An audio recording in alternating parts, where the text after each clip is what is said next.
এসেছেন কি জি কথা হয়েছে সেটি যদি একটু জানতে চাই। জি আমি গতকালকেও বলেছি যে আন্তর্জাতিক মহলের একটা বিশেষ আগ্রহ রয়েছে বিএনপির চেয়ারম্যান জনাব তারেক রহমানের প্রতি, ওনার নেতৃত্বের প্রতি, ওনার বাংলাদেশ নিয়ে উন্নয়ন ভাবনার প্রতি। তো এর প্রেক্ষিতে আজকে সাক্ষাৎ করেছেন ওনার সাথে নর্ডিক দেশগুলোর ambassador of Norway, ambassador of Sweden, ambassador of Denmark এবং আরও সাক্ষাৎ করেছেন আজকে অ্যাম্বাসেডর অফ রাশিয়া। এই সব সাক্ষাৎগুলো সৌজন্যমূলক সাক্ষাৎ ছিল, অত্যন্ত কোডাইল একটা এক্সচেঞ্জ হয়েছে ওনাদের সাথে।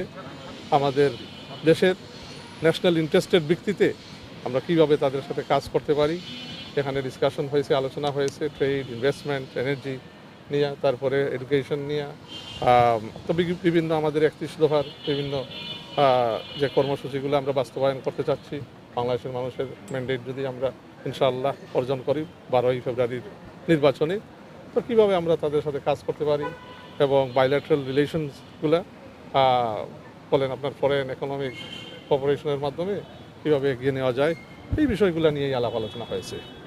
ইলেকশন নিয়ে স্পেসিফিক কোনো কথা হয়েছে কিনা, যেহেতু 12 তারিখে ইলেকশন রয়েছে? ইলেকশন নিয়ে ওইভাবে কোনো স্পেসিফিক ডিটেইলড আলোচনা হয়নি। তারা আগ্রহ নিয়ে আছে বাংলাদেশের 12ই ফেব্রুয়ারির নির্বাচন নিয়ে।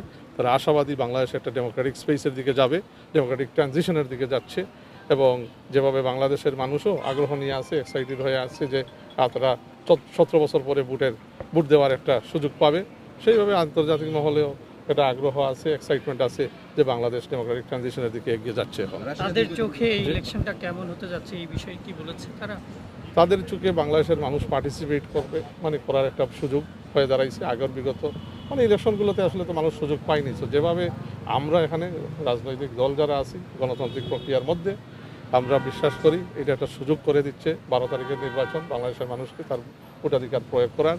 তো সেই সাথে আপনার আন্তর্জাতিক মহলেও আজকে যে রাষ্ট্রদূতগণ যে আপনার 4টি দেশের রাষ্ট্রদূত ওনার সাথে সাক্ষাৎ করেছেন, তারাও বিশ্বাস করেন যে একটা সুযোগ এটা তৈরি করে দিচ্ছে।